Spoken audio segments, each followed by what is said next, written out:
Welcome to Mindless Entertainment. My name is Jesse Milestone. I am your God Empress, and I have strong opinions on a movie.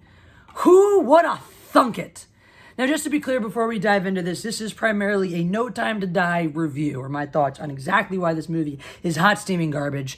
And it will feature probably spoilers as necessary. I won't really be worried about spoiling or not. And I will be using Squid Game as a point of reference for it. There will be markedly few Squid Game spoilers, but I can't promise that I won't be loose-lipped about certain things. However, I will try not to be. That is your disclaimer. Now, before we actually get into this review and this comparison, I actually have a treat for you. It's a mini meant to offend video right here in this one. So this is meant to offend, and if you're offended, good. Because there's something really important I need to say about this movie before we can even get into talking about this. This movie sucks, but it is not woke. This is very important. This is very, very important because there's so many fucking people who just want to cry about how woke it is. Oh my God, there's like 3 different women in it. It's the wokest thing. Oh my God, it's so woke. No, it's really not. It's really not woke at all. 0%. Like, seriously, I can't think of a single moment where they're forcing identity politics on you. Is there diversity in the movie? Sure. Does diversity mean a movie's woke? Well, then literally every movie with people of color that's made before today is fucking woke. Or every movie with a woman in it is fucking woke. Just because you have a black chick as a secret agent in fucking 2021 doesn't make it goddamn woke. And if you cannot talk about a movie, if you cannot critique a movie without bitching and complaining about the woke factor, then you are too fucking stupid to talk about movies. If that's all you can do, it's woke, I hate it because it's woke, then you're no better than the people who all they do is tell you why you should love a movie because it's woke. You are too fucking ignorant and simple to understand that the problem is not the wokeness. The problem is not the number or lack thereof of women and vaginas and whatever fucking skin color in your movie. The problem is that people use wokeness to sacrifice for quality. So if your only criticism about the movie is that it's woke, well then maybe it's not actually a bad movie, or maybe once again, you are too fucking stupid to understand how to talk about a movie using anything other than the stupid ass button words that the media gave you and told you that you should believe in cause my fifis. So if you're offended, fucking good. If you were offended by that, you're probably too fucking stupid to hear what I have to say. This is not a woke movie, for fuck's sake. Lashana Lynch's character, the black secret agent, by the end of the movie, herself, no one makes her bow down to James Bond. She is the one who is like, I respect you. I'm the one who respects you. I choose to yield my power or whatever authority I may or may not have to you out of respect. Tell me, where in the fucking woke narrative do black women yield their authority to white men? Because that's pointedly anti-woke, which brings me to a point we'll get to later. But now, like I said, Squid Games is actually the thing that proves that James Bond sucks. Now, the numbers don't lie. James Bond's box office, once again, this was a moving the bar, but not in the good way. As we got closer and closer to the actual movie, to the release, the projections dropped, and the opening came in just under what those adjusted for disappointment projections were. So people are not excited about James Bond. One of the biggest action heroes of all time. An action hero I idolized as a child. And was in love with by the Pierce Brosnan era. So that's pretty, that's kind of like, oh, I don't know, making a Star Wars movie that people don't want to fucking go see. Like, that's pretty, okay, you made James Bond not interesting to people. You made people not want to go see James Bond. You already fucked up big time on that front. And by comparison, Squid Game, this random TV show, 9 episodes from South Korea, is now like one of the biggest things ever on Netflix. So clearly the popularity speaks for itself. People want to watch Squid Game, they don't want to watch James Bond. And one of the most key differences between the messages in these movies, because you'd think, what do they really have in common? What does a TV show about some sick game in which poor contestants in debt are forced to compete in games and fucking kill each other for money, what does that have to do with James Bond, an espionage action movie? Well, they both want to address the great evil in the world. They both have that as this overarching motif. What is the big evil out there? What is the great evil that we as a society are combating? And Squid Games has a very clear answer for you. And James Bond doesn't. Like, this is not open-ended. This is not me interpreting the movie. Two different characters. Ray Fiennes' character and Rami Malek's character, a good guy and a bad guy, both have little speeches about how it's impossible to tell who your enemies are. It's impossible to tell good from bad. Who are the good guys? Who are the bad guys? What is good? What is evil? And guess what? That shit doesn't resonate because we know who the bad guys are. Squid Games knows who the fucking bad guys are. The bad guys in Squid Games are the wealthy elite who think that their money makes them invincible, who thinks that their money make them better than everybody else to the point where if they can afford it, your life is fucking expendable. The people who live like that, the people who control the narrative, who finance all of the media outlets, the major publications and news outlets, who finance all of the major Hollywood pictures that get made. So are we really shocked and surprised to find out that the very people who are financing a movie like No Time to Die don't really want a super harsh criticism of who they fucking are? Because that's who the enemy is in this world today. Not the Republicans, not the Democrats, the lefties, the righties, the commies, the fascists, the wealthy elite who believe that their money makes them invincible and makes you expendable by comparison. And we've seen that. We've seen hints of that trickle into the media, mostly from the independent circuit, for a reason. Because once again, it is that same wealthy, obnoxious, arrogant elite that control what movies get made, what movies get put in, made Hollywood blockbusters and shit like that. Who else is controlling the flow of hundreds of millions of dollars at a time? A tiny percentage of the population that most of the rest of the world has very comfortably identified as fucking evil. And Squid Game has no qualms about calling that shit out, calling it exactly as it is. And Squid Games adds another layer to it. Because you've got your pink suits. I think they're orange, but Jeff swears they're pink. So tell me, guys, by the way, what you think. The guys in Squid Game, are they orange suits or are they pink suits? Whatever. Let me know what you think. We'll call them pink suits for now because, I don't know, it just rolls off the tongue easier. Because you have the pink suits and you have the players, right? And you have, again, an overt commentary in the show that we are the same. So the pink suits are the soldiers they work for the game. They wear masks, they wear suits, they're anonymous. They're denoted only by symbols that correspond to their rank. And yet there are several moments where we visit this point. We are the same. We are just working stiffs, working peons. We care about our own survival too. We're looking out for ourselves in this place. We are treated equally as expendably as you are. But what's the difference? One group has decided to roll over for the bad guys, the evil, the money, and one group has decided to keep fighting it. Specifically, that's manifested, there's different shades of gray, right? Because members of the game choose to participate in that. And guess what? Every single person who chooses to in some way participate in the twistedness of the game gets fucking killed. And there's a reason. There's actually, if you go through the season, our main character is spared from the moral shortcomings of his teammates, of everybody around him. There's a very specific commentary in that, right? Walk the straight and narrow, be the good guy, buck the system, because he never stops remembering who the enemy is. Everyone else fights each other, turns on each other, fights the soldiers, this or that. He is always screaming for the guy in charge, the guy at the top, the people in charge, hey, do something. He knows where to direct his anger. He knows where to direct his rage. He knows who the enemy is. And there's that extra layer that if you are the people who choose to support that enemy, who choose to go along with the bad guys, guess what? We don't see their faces. They are dehumanized. That last shred and scrap of humanity. Everyone else gets a uniform. They get a number. The only thing they have left is their identity, right? Their physical attributes that make them different from each other. And our pink suits don't even get that. They get that pure anonymity that lets us know that they're equally as expendable as the assholes that they work for. Because in choosing to perpetuate the society that those guys run, in choosing to participate in that society, they are in turn no better than those fucking people. And that is why we as people, by the way, to turn it back onto us and to James Bond, have to reject this bullshit. Have to reject the idea that a James Bond movie can be as bad as this one was. Now, I'm talking about how bad it is. Well, I do have to, break down exactly why it sucks, in addition to, its complete moral ambiguity. The main character, your main villain, doesn't have a point of view. He doesn't have a point of view.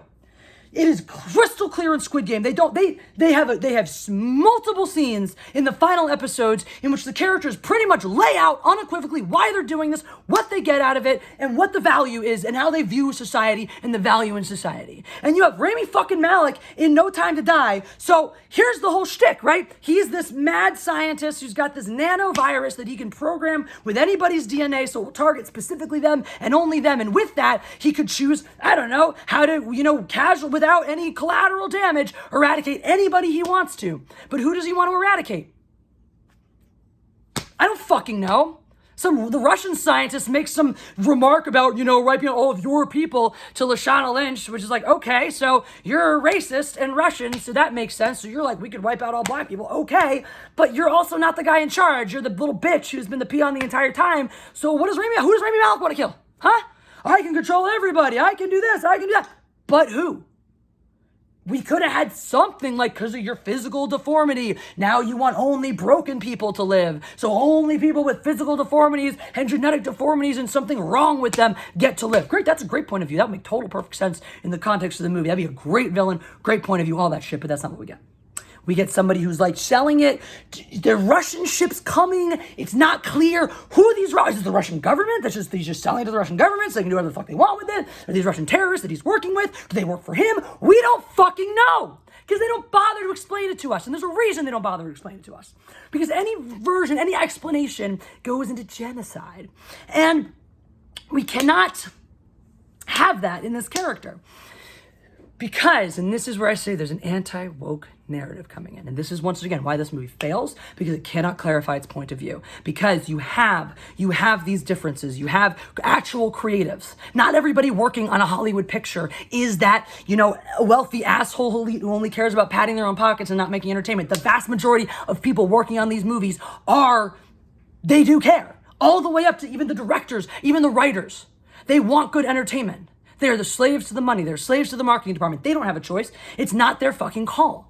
But you see them trying to subvert this new narrative at every turn. Because this is not a woke narrative, guys. It's not about being woke and falling in line with identity politics. This is about constantly fighting with each other. This is about sprinkling enough in the movie that looks woke enough that you have a bunch of morons bitching about how woke it is because they've caught on to the little tidbits. They took the bait. They fucking grabbed the bait. It's so woke, which of course opens the door to anybody who actually watched the movie to go, oh my God, it's so not woke. You're clearly just racist because you don't like the movie because women, blah, blah, blah, blah, blah.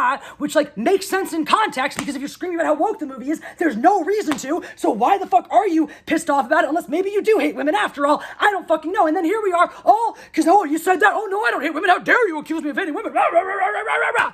And now we're all fighting each other and bitching and screaming about, is the movie woke? Is it not woke? My fifis, my fifis, my fifis. So instead of getting your fifis all fucking butthurt because, she called me a moron for talking about wokeness, think about who the actual problems are. The problems are the people who think they can make a James Bond movie where James Bond is an extraneous character. The villain's entire motivation is centered around the woman, fucking Madeline. Not even around James Bond. There's two different references. There's a 007 and the person you care about the most. Those are both fucking red herrings.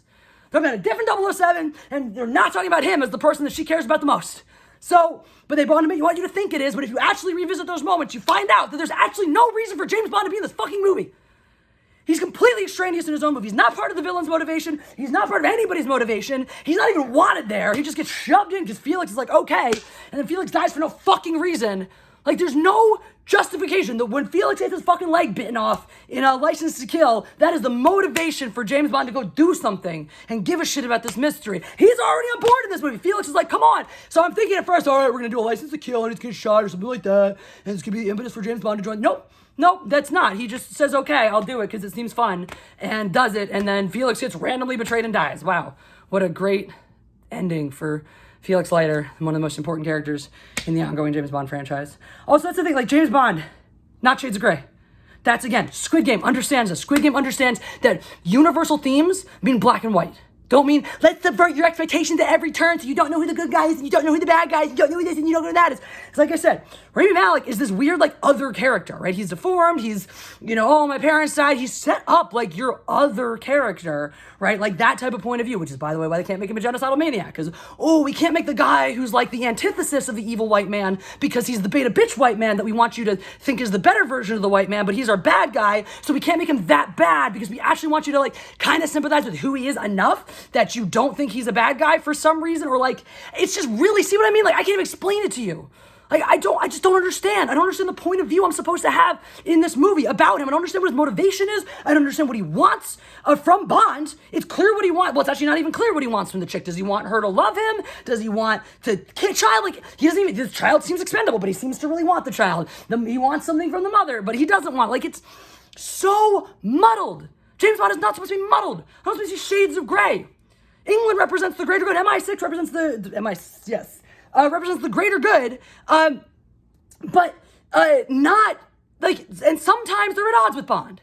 But we're never supposed to question whether the good guys are the bad guys. That's the first half of the movie, which is a fucking red herring anyway. And it's like, oh no, the Americans were the bad guys. Well, why do the Americans have to be the bad guys? I don't know. Probably because there's a lot of British point of view in this movie making, and everyone wants to hate each other. The British have all these problems with us and this and that, because I don't know, because we've been pointing across the pond and laughing at their politics, while they've been pointing across the pond and laughing at our politics, where we're all just equally fucked together. And if we realize that we're equally fucked together, instead of making a movie in which we can create tensions between the UK and the US, so we can dunk on, one or the other. Oh, you thought we were the bad guys? Fuck you, you're actually the bad guys. Instead of worrying about all this or squabbling and fucking infighting, let's worry about the fact there's some real fucking bad guys out there. Remember when China was unambiguously the bad guy? You know why they're not anymore? Money. That's it. That's literally the only reason. The only reason that we have fucking John Cena falling over himself to apologize to China is fucking money. They are the bad guys. They're still the bad guys. They're still the ones who commit the human rights violations and don't believe in fucking democracy. That hasn't changed. The only thing that's changed is our vested interest in their economy. That's fucking it. And movies like No Time to Die are so afraid of drawing that black and white map of the world. The US is a good guy. The UK is a good guy. Russia's a bad guy. China's a bad guy. We're so fucking afraid to make any kind of real statement that No Time to Die that so badly wants to be this big James Bond climax, this big fucking fanfare, falls so abysmally hollow and flat because it lacks point of view. It lacks balls. It lacks a message, where Squid Game doesn't. Squid Game hits you in episode 1 with a 200 plus body count right from the get-go because they want to let you know how when you are in the rich people's playground, when you're dealing with people of that level, with that kind of money, you don't fucking matter. You're a fucking dog to them. You're an animal whose life is expendable. And we are so afraid of putting that narrative into a Hollywood movie because it's the fucking people who finance those movies who are the same people who believe that you are that expendable. And until we wake up and call this out at the level where it is, it's a bunch of assholes peddling us garbage content, garbage movies, hollow reflections and echoes of Bond movies that came before, packaged into some bullshit movie that we're supposed to think is an epic saga concluder. Until we can call out shit like that and say, no, we deserve better than this, then that's what we're gonna get. We're gonna get shit like this that's designed to confuse us, to misdirect us, and to get us to argue with each other and fight each other over what does it mean, who is right, who is wrong, what's the message, because there isn't a message. The message is, ha, fuck you guys, try to figure it out while we're laughing our asses our way to the bank. And that's it. That's what it is. So if you want to just say whatever and go cry about how woke this is to somebody, or go celebrate what a triumph it is because of the black woman and the other women, oh my God, you fucking do that. You go ahead, but both narratives are equally wrong, equally stupid, and equally damaging. Both narratives are just morons on the field of Squid Game, running when they're supposed to stop, stopping when they're supposed to move, fucking cutting each other's throats when they should be helping each other win. That's what that is. Do any of those fuckers survive Squid Game? Spoilers. No, they do fucking not. The people who fight with each other, who try to look at each other as the enemy, do not fucking win. End of story. That show does not pull punches. It does not confuse its narrative or its commentary. It tells you exactly what it means. It tells you exactly who the bad guys are and exactly how you're supposed to feel about them. And if No Time to Die had half the nutsack that show did, maybe it wouldn't be such a fucking box office failure. And that's it. those are my feelings on No Time to Die. So if you enjoyed this, fantastic. Tell your friends. If not, I don't fucking care. What I do care about is the fencing club that I'm starting. So please click on the Indiegogo link and throw your name on the email list because that's happening soon and it's awesome. I also care about my 17 Live channel. It's over on that app, 17 Live. I'm m.e.godempress and I play a lot of music over there and just have a good time entertaining you. It's fun. So you should check those things out. And Patreon too, because you get my song covers, you get pictures of me and the cats, and just a lot of random thoughts yonder. So make sure you go follow those avenues because all of those ways support me more than YouTube does. YouTube can suck a dick. Anyway, that's all. Don't forget, practice makes wrong. God Empress out.